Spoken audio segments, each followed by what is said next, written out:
Well, hello, you crazy cats and kittens, and welcome to the Cotswold Way. So, kicking off day 21, so the end of week 3. Stayed for the past day and a half with my good friends John, Henry, and Crystal, as you saw in the last video.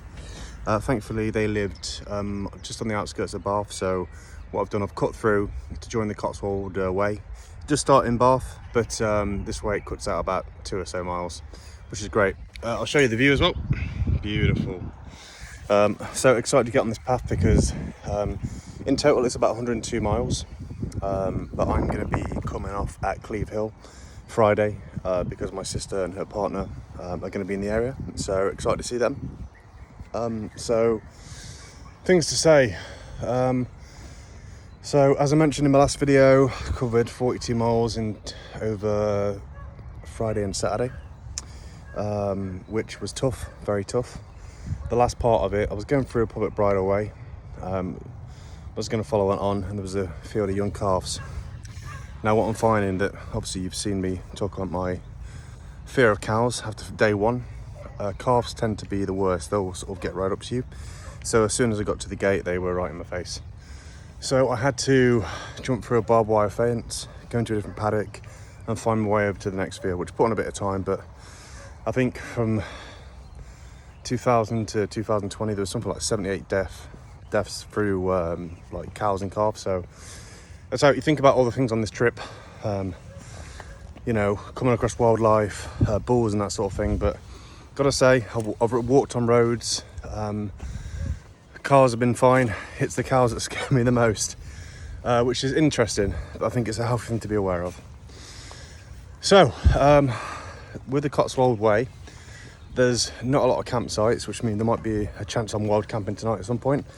Something I wanted to try, very much to get me outside of my comfort zone. So yeah, exciting. I did also want to take this moment, well, have a little bit of break as well, but just to speak to a personal story. Obviously, you know, the challenge I'm doing is, you know, raising the profile of mental health in the construction sector and all sectors, and making people have the confidence to speak up when they need to. So I want to tell you a little story. I was just finished university. I'd gone over to Australia and met a girl, got into a relationship, and didn't turn out to be the best relationship in the world. With that, on myself, I was quite negatively affected. I found myself a shell of a person. I went through a really, really tough time, and I didn't speak out. People at work could see I was on occasion crying at my desk, and you know, this was all from bottling it up. Now, the thing that I ended up doing, I went and spoke to somebody.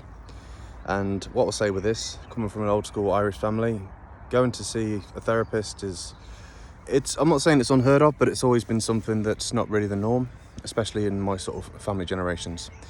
So it took a lot of courage, but as soon as I spoke to the therapist, they pinpointed that I was this nice person, this completely against the person that I had thought I'd become, or I was, through being in this relationship. And yeah, it was one of the best things I ever did.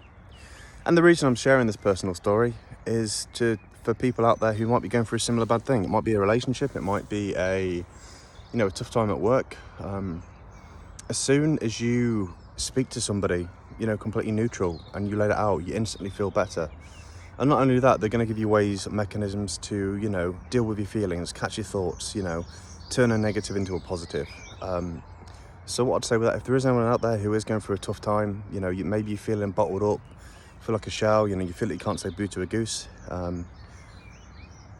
look at speaking to someone. But there's ways to do this. NHS, you can do this for free, you can go private, or even if you've got a close friend who you want to confide in, just speak to them and tell them what's going on, tell them how you're feeling.